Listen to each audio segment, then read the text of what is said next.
D3 seventh edition का chapter 1 की exercise 1A का क्वेश्चन नंबर 9 जो है वो हम देखते हैं। Question 9, the circumference of circle is 136 metre, find the radius and the area of that circle.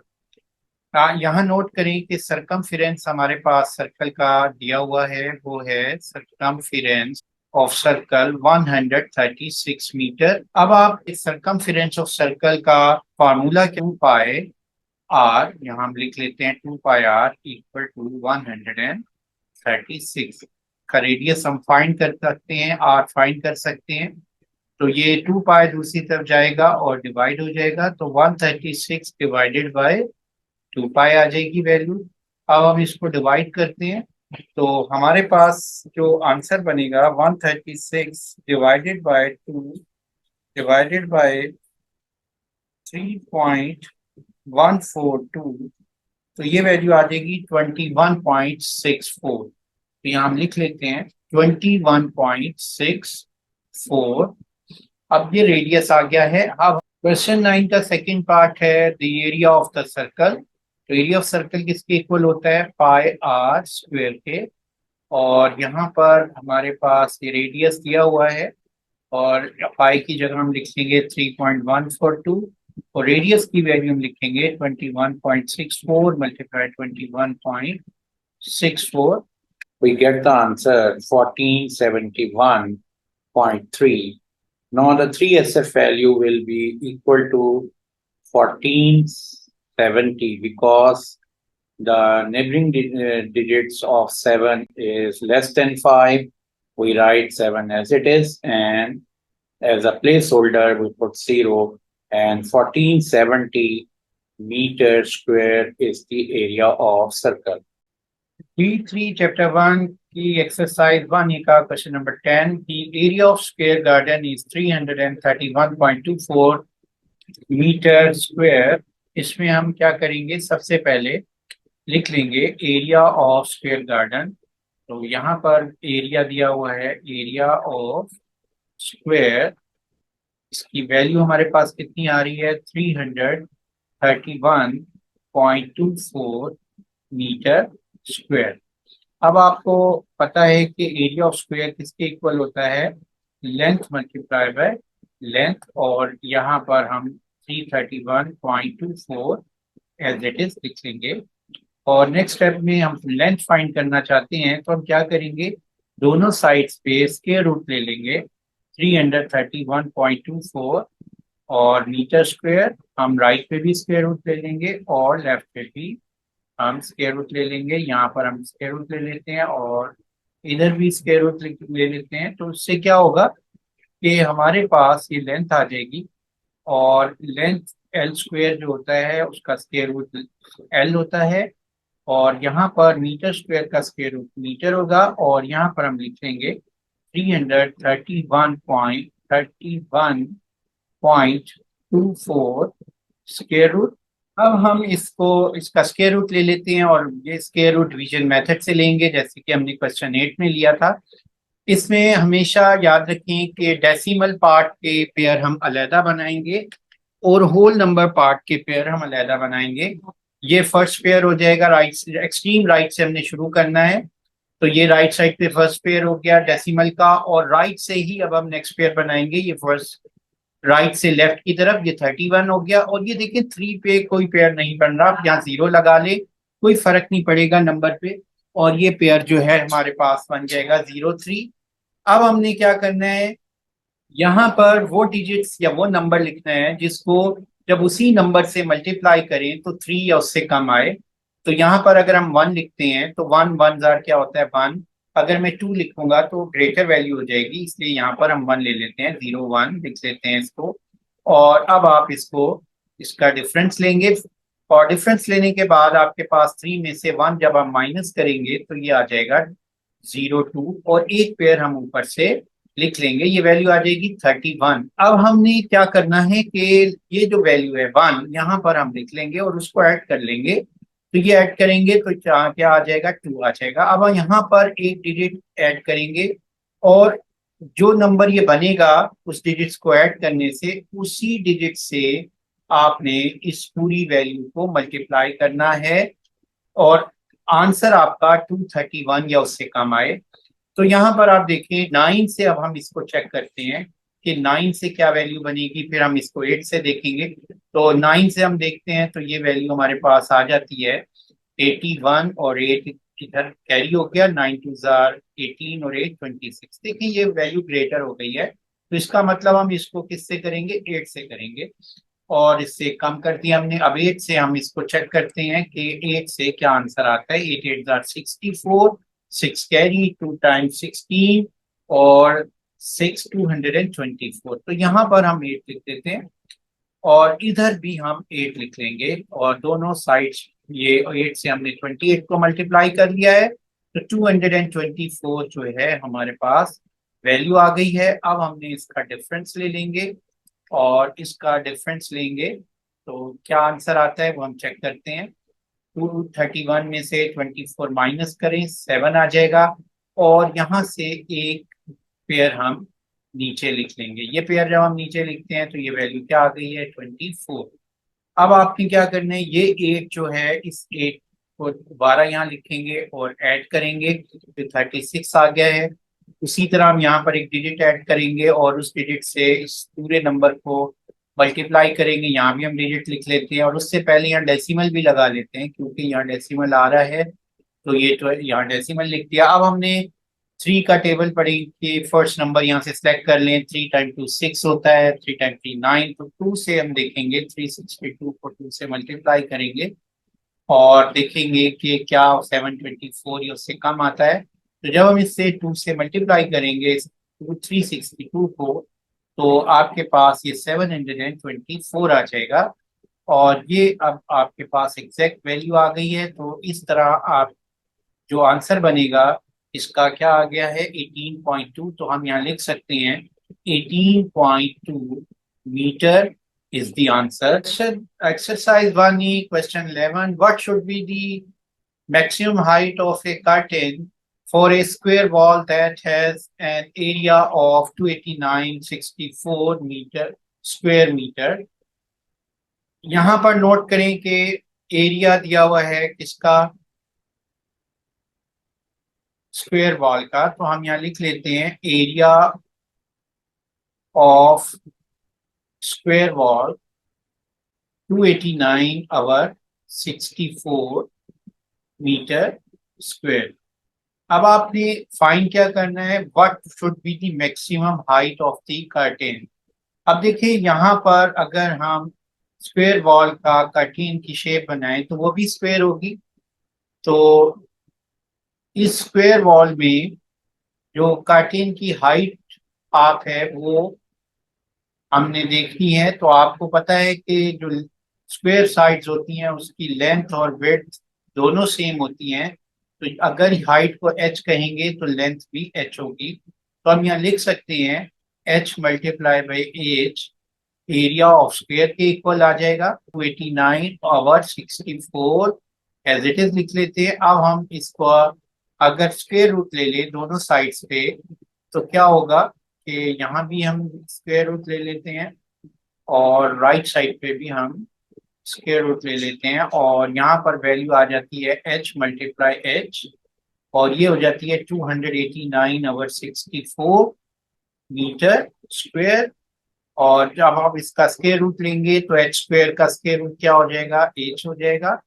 और 289 जो है ये एक परफेक्ट स्क्वायर नंबर है, 17 इंटू 17 लिख सकते हैं इसको हम। इसी तरह ये जो वैल्यू है 64, इसको हम 8 इंटू 8 लिख देंगे मीटर स्क्वायर और यहाँ पर ये हम ले लेंगे इसका स्क्वायर रूट।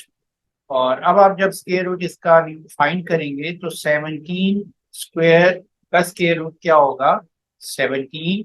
और इसी तरह 8 स्क्वायर का स्क्वायर रूट 8 होगा और मीटर स्क्वायर को हम मीटर लिख लेंगे। तो 17 ओवर 8 को हम लिख सकते हैं 2 टाइम्स 1 ओवर 8 मीटर और ये हमारी हाइट आ गई है कर्टेन की और ये आंसर है। Exercise 1A, question number 12. Tina wants to build a water tank with capacity of 1384 cubic meter. If the tank is cubical find its minimum height. यहाँ पर नोट करें कि इसकी जो टैंक की कैपेसिटी दी हुई है वो 1384 क्यूबिक मीटर है। तो हम इसको लिख लेते हैं capacity of tank that's equal to 1384 cubic metre. Capacity को हम वॉल्यूम कहते हैं, तो टैंक का जो यहाँ वॉल्यूम दिया हुआ है वो 1384 क्यूबिक मीटर है। और वॉल्यूम ऑफ क्यूबिक जो होता है उसका फॉर्मूला होता है length multiply by length multiply by length.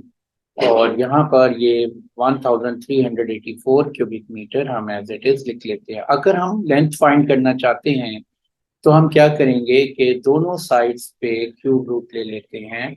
अगर हम क्यूब रूट ले लें तो आपको यहाँ पर नोट करें कि लेंथ मल्टीप्लाई बाय लेंथ का क्यूब रूट क्या आएगा, लेंथ आ जाएगा।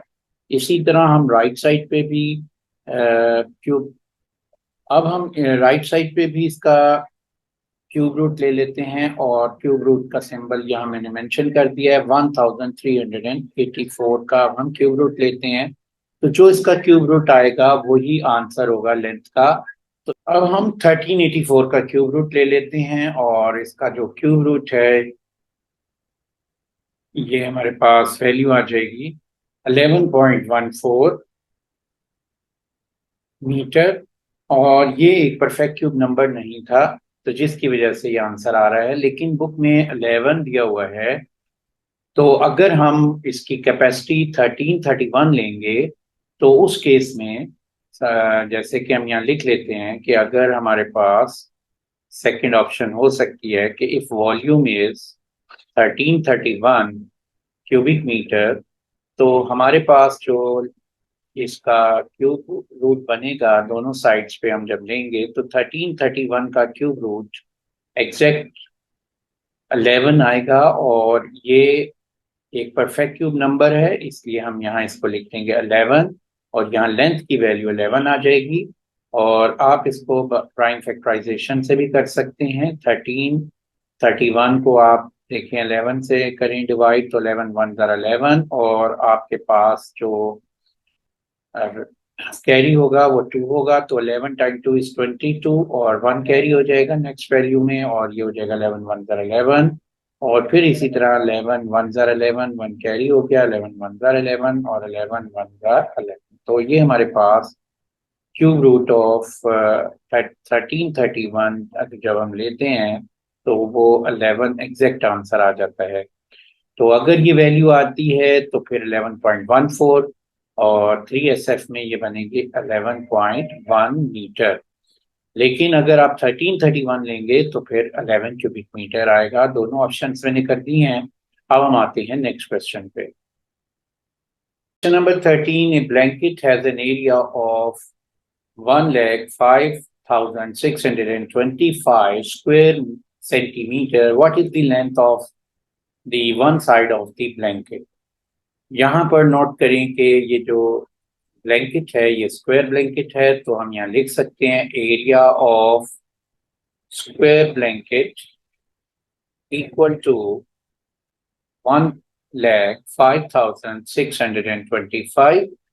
अब हमने फाइंड क्या करना है, लेंथ ऑफ वन साइड। तो हम इस एरिया का फॉर्मूला लिख लेते हैं length multiply by length equal होगा एरिया के। और ये राइट साइड की वैल्यू हम लिख लेंगे 1,05,625। अब हम लेंथ को फाइंड करना चाहते हैं तो हम क्या करेंगे, दोनों साइड्स पे स्क्वायर रूट ले लेंगे। और यहाँ पर length right side left side पे भी हम स्क्वायर रूट ले लेते हैं और राइट साइड पे भी हम स्क्वायर रूट लेंगे। तो 1,05,625 का स्क्वायर रूट ले लेंगे। तो लेंथ का स्क्वायर रूट एल स्क्वायर जो होता है लेंथ एल के इक्वल होता है। और इसका स्क्वायर रूट जो है हम डिवीजन मेथड से ले लेते हैं। और ये आपने पिछले क्वेश्चन में भी देखा था कि हम डिवीजन मेथड को हम कैसे करेंगे। यहाँ पर मैं डिवीजन मेथड से इसका स्क्वायर रूट ले रहा हूँ। तो ये मेरे पास वैल्यू है जी 1,05625 सबसे पहले हम पेयर बना लेते हैं, राइट से लेफ्ट साइड की तरफ हम पेयर बनाते हैं। फिर हम क्या करते हैं, इस 10 के नीचे हमने ऐसी वैल्यू लिखनी है जो 10 हो या 10 से स्मॉलर हो, लेकिन वो परफेक्ट स्क्वायर वैल्यू हो। परफेक्ट स्क्वायर वैल्यू मीन्स के जब हम उसको सी नंबर से मल्टीप्लाई करें तो जो वैल्यू आती है वो परफेक्ट स्क्वायर नंबर्स होती हैं। तो यहाँ पर हमने क्या करना है कि ऐसा नंबर लिखना है जो परफेक्ट स्क्वायर नंबर है। तो आप नोट करें कि यहाँ पर 10 के क्लोज क्या है, 9 है। तो हम यहाँ पर 3 × 3 जो है 9 होता है, ये लिख लेंगे। और उसके बाद हम नेक्स्ट स्टेप में क्या करते हैं, इसका डिफरेंस लेंगे। इसका डिफरेंस 10 में से 9 गए 1, और फिर 56 जो नेक्स्ट पेयर है उसको हम नीचे नोट डाउन कर लेंगे। अब हम क्या करेंगे नेक्स्ट स्टेप में कि जो हमारे पास यहाँ पर वैल्यू आ रही है उसको इसमें ऐड कर देते हैं, और यहाँ हमारे पास ये वैल्यू आ जाएगी 6।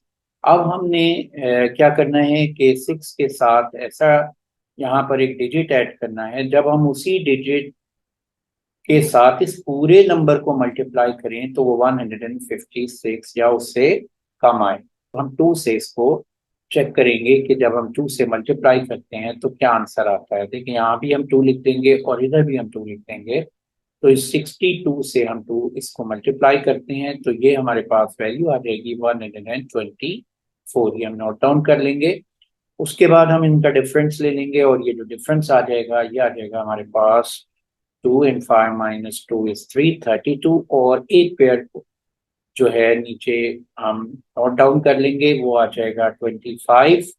और यहाँ पर इसी तरह आप नेक्स्ट स्टेप क्या करते हैं कि जो हमारे पास ये ब्लॉक में वैल्यू आ रही थी 2, इसी 2 को हम यहाँ लिख लेंगे और इस 62 में ऐड कर देंगे तो ये वैल्यू हो जाएगी 64। यहाँ पर अब हम नेक्स्ट स्टेप में एक ऐसा डिजिट लिखेंगे, जब हम इससे इस पूरे नंबर को उस डिजिट से मल्टीप्लाई करें तो आंसर 3225 या उससे कम आए।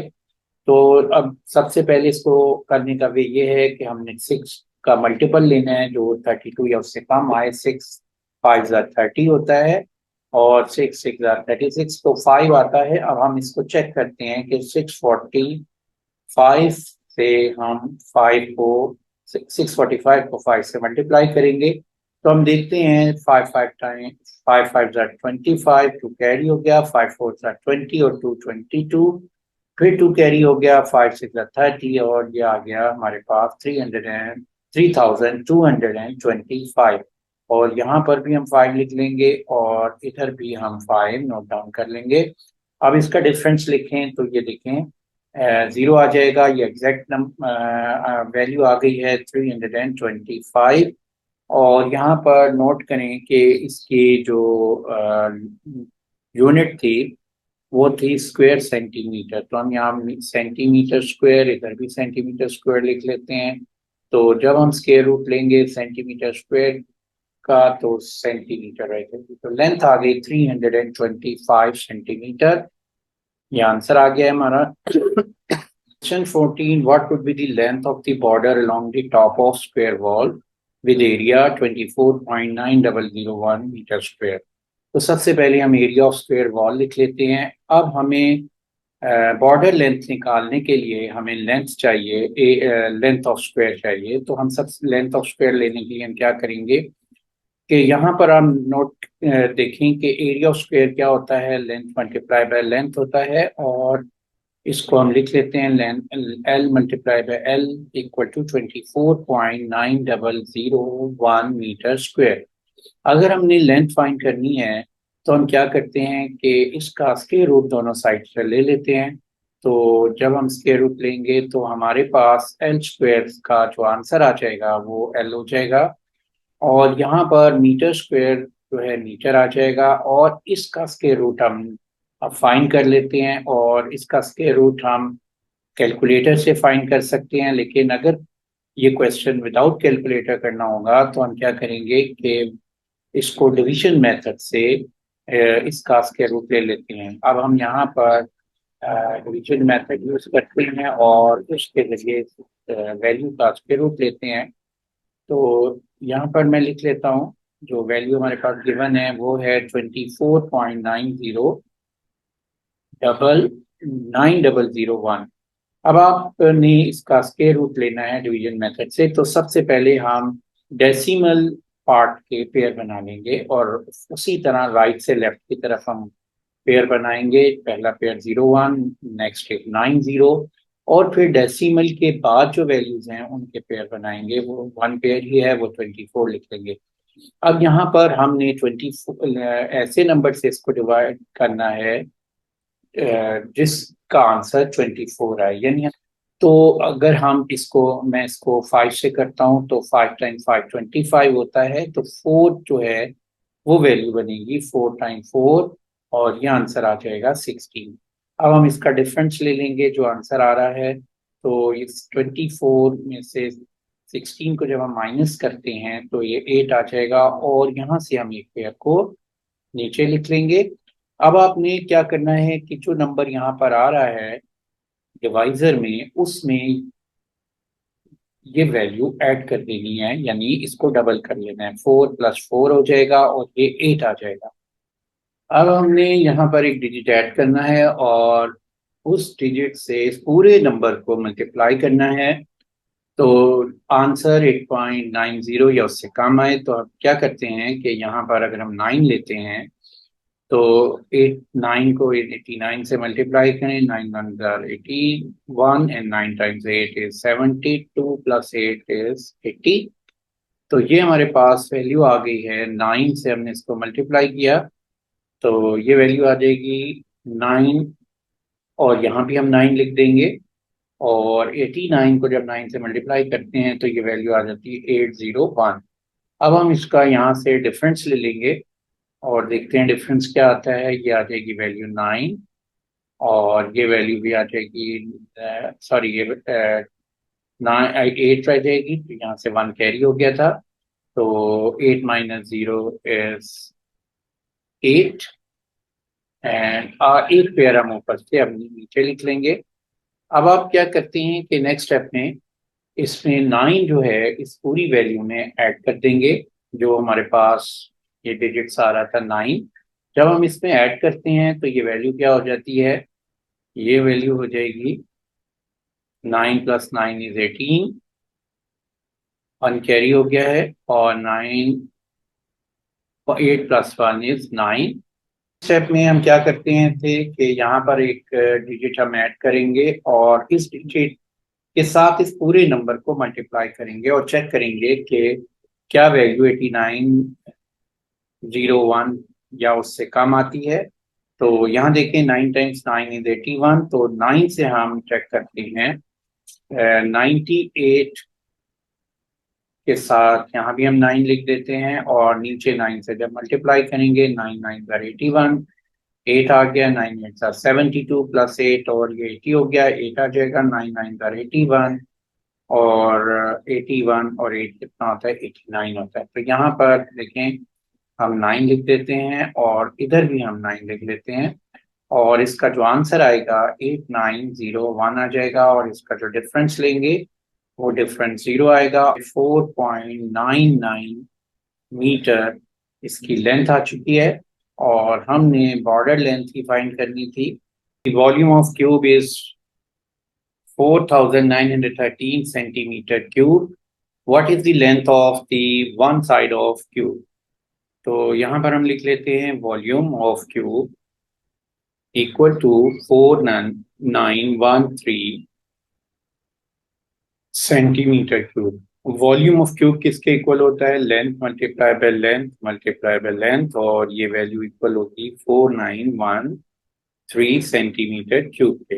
अब हम चाहते हैं कि हम लेंथ फाइंड करें, तो हम दोनों साइड्स पे क्यूब रूट ले लेते हैं, और लेफ्ट साइड पे भी हम क्यूब रूट ले लेंगे और राइट साइड पे भी हम क्यूब रूट ले लेते हैं।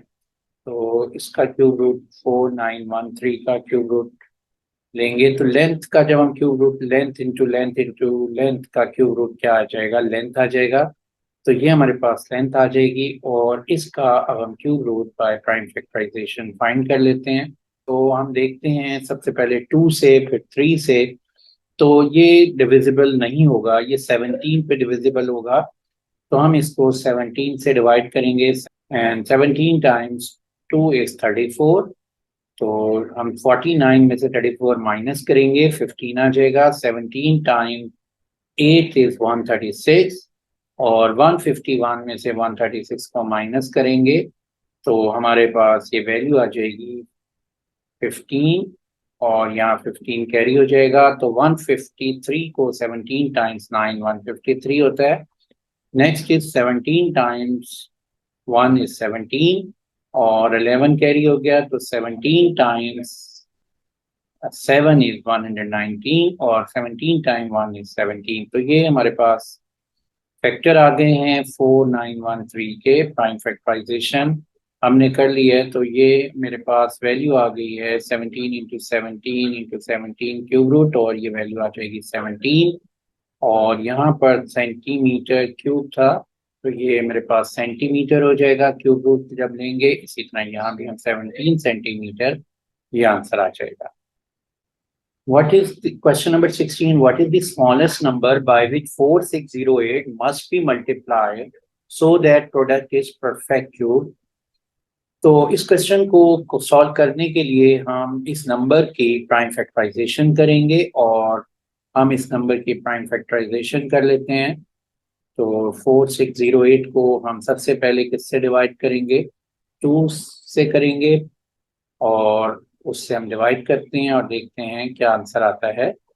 तो यहाँ पर 4608 को मैंने 2 पे किया, तो 2 2 ज़ा 4, 2 3 ज़ा 6, 2 0 ज़ा 0 एंड 2 4 ज़ा 8। फिर हम 2 से करेंगे, 1 ज़ा 2, 2 1 ज़ा 2, 1 कैरी हो गया, 2 5 ज़ा 10, और 2 2 ज़ा 4। फिर 2 पे करेंगे, 2 5 ज़ा 10, और 1 कैरी हो गया, 2 7 ज़ा 14, और फिर से 1 कैरी हो गया, 2 6 ज़ा 12। फिर 2 पे करते हैं इसको, 2 2 ज़ा 4, और 1 कैरी हुआ, 2 से 8 ज़ा 16, और फिर 1 कैरी हुआ, 2 8 ज़ा 16। फिर 2 पर 2 1 ज़ा 2, 2 4 4 ज़ा 8, 2 4 ज़ा 8।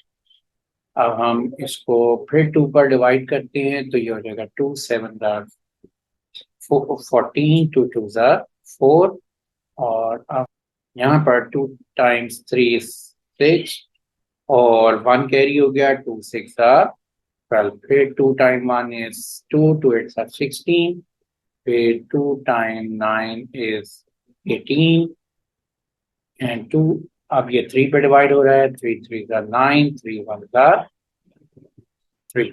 अब हम इसके फैक्टर लिख लेते हैं।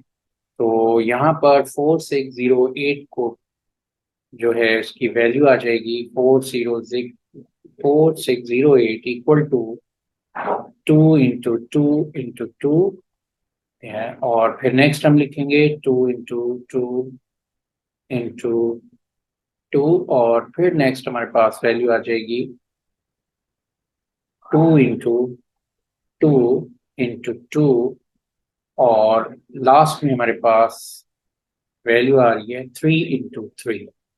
अब आप नोट करिए कि इसका अगर हम परफेक्ट क्यूब बनाना है तो क्या होगा। ये 2 क्यूब है, और ये भी 2 क्यूब है, और ये वैल्यू भी 2 क्यूब बन रही है, और ये 3 स्क्वायर है।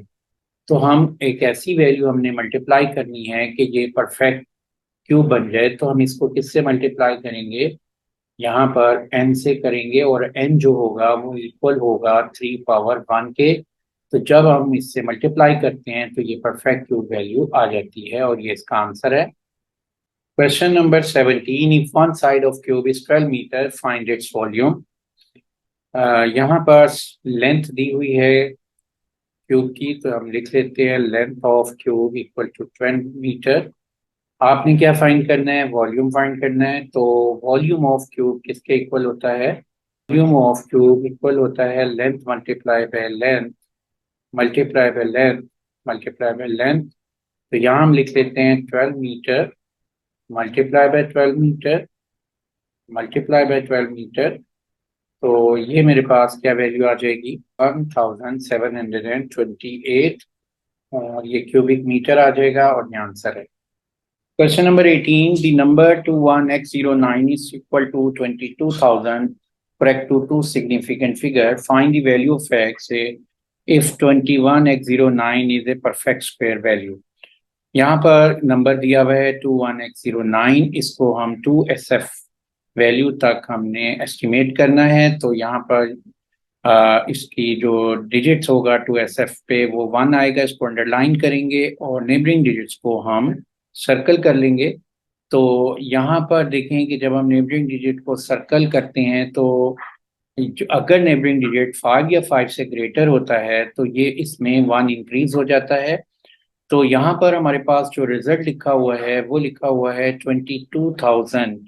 तो 22,000 का मतलब ये है कि यहाँ पर जो वैल्यू थी वो 5x की वैल्यू 5 या 5 से ग्रेटर थी, जिसकी वजह से ये 1 से 2 बन गया है और बाकी जो वैल्यूज हैं वो प्लेस होल्डर के तौर पर हमने 0 लिख दी हैं। तो इसका मतलब है कि x की पॉसिबल वैल्यूज क्या होंगी, वो 5 से 9 तक होंगी। तो हम यहाँ लिख सकते हैं possible values of x equal to 6, 7, 8, 9।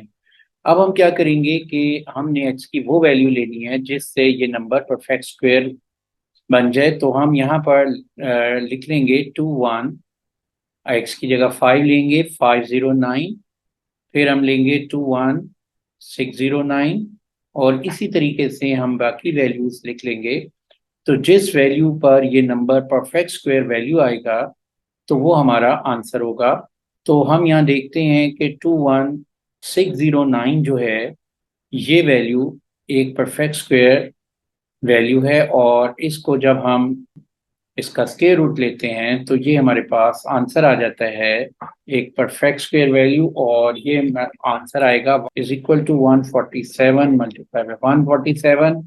तो x की जो पॉसिबल वैल्यू है वो हो जाएगी x will be equal to 6। This is the possible value. तो हम x इक्वल टू 6 और ये हमारा आंसर आ जाएगा, इसको हम लिख सकते हैं। Question number 19. The number of people at the concert is stated as 21,200. Correct to three significant figure. What is the largest and possible number of people and at the concert? यहाँ पर आप note करें कि जो number of people जो estimate किए गए हैं वो 3 सिग्निफिकेंट फिगर तक किए गए हैं और इसमें जो एक्यूरेसी है वो 3SF तक है। तो इसका जो एरर बनेगा वो हम क्या करेंगे कि देखेंगे कि 3SF डिजिट कौन सा है। तो इस 21,200 में जो 3SF डिजिट है वो हमारे पास 100 डिजिट्स है। तो इसका मतलब है 100 को 2 पे डिवाइड कर देंगे तो जो हमारे पास वैल्यू आएगी वो है 50। उस 50 को प्लस माइनस कर देंगे हम इस वैल्यू से, तो हमारे पास स्मॉलेस्ट और लार्जेस्ट वैल्यू आ जाएगी। तो सबसे पहले हम क्या करते हैं कि यहाँ पर लिख लेते हैं टोटल नंबर ऑफ पीपल, वो आ गए हमारे पास 21,200 और उसके बाद हमने यहाँ पर स्मॉलेस्ट और लार्जेस्ट वैल्यू निकालनी है। तो स्मॉलेस्ट पॉसिबल वैल्यू के लिए हम क्या करेंगे 21,200 में से 50 को सब्ट्रैक्ट कर देते हैं तो हमारे पास वैल्यू आ जाती है 21,150। और नेक्स्ट में हम क्या करेंगे कि 21,200 में माइनस प्लस 50 के साथ हम 1 वैल्यू को माइनस भी करेंगे। उसकी वजह ये होती है कि जो लार्जेस्ट वैल्यू होती है उसमें जब हम 50 ऐड करते हैं उस वैल्यू को हम इंक्लूड नहीं करते, तो इसलिए जब हम इसको सब्ट्रैक्ट करेंगे 1 को तो ये 1 वैल्यू हो जाएगी 21,249। ये हमारा लार्जेस्ट और स्मॉलेस्ट वैल्यू आ चुकी है। Question number 20 part first, without using ए कैलकुलेटर इवेल्युएट 987654321 प्लस 0.000007 माइनस 987654321। यहाँ पर नोट करें कि 987654321 प्लस वैल्यू है और ये माइनस में है 987654321, ये कैंसिल हो जाएगा और हमारे पास आंसर आ जाएगा 0.000007। अब हम ये नेक्स्ट पार्ट है इसको हम कैलकुलेटर से कैलकुलेट करेंगे। तो हमारे जो कैलकुलेटर है नॉर्मली 4 से 5 डेसिमल प्लेस तक की वैल्यू का अगर कैलकुलेटर है उस केस में आंसर क्या आएगा जब हम इसको कैलकुलेटर में कैलकुलेट करेंगे तो हमारे पास आंसर 0 आ जाएगा। इसकी रीजन क्या है कि ये जो एंड की वैल्यूज होती हैं उसको वो ट्रंकेट कर देगा। ट्रंकेट मीन कट ऑफ कर देगा जो 4-5 डेसिमल प्लेस के बाद वैल्यूज आ रही हैं, तो आंसर को वो 0 शो करेगा, राउंड अबाउट शो करेगा। साइंटिफिक कैलकुलेटर्स में ये आंसर यही आ सकता है, लेकिन जो हमारे कैलकुलेटर जिसमें 5 डेसिमल प्लेस तक वैल्यू होती है उसको 0 देगा। तो नेक्स्ट पार्ट वो ये कह रहा है कि आपने ये बताना है कि क्या दोनों के आंसर सेम हैं। तो हम कहेंगे no, both answer are different. और रीजन क्या लिखेंगे हम? रीजन लिखेंगे second part answer is 0 because calculator truncate means cut off end value truncates the value, you can say cut off the end value, and this is the answer.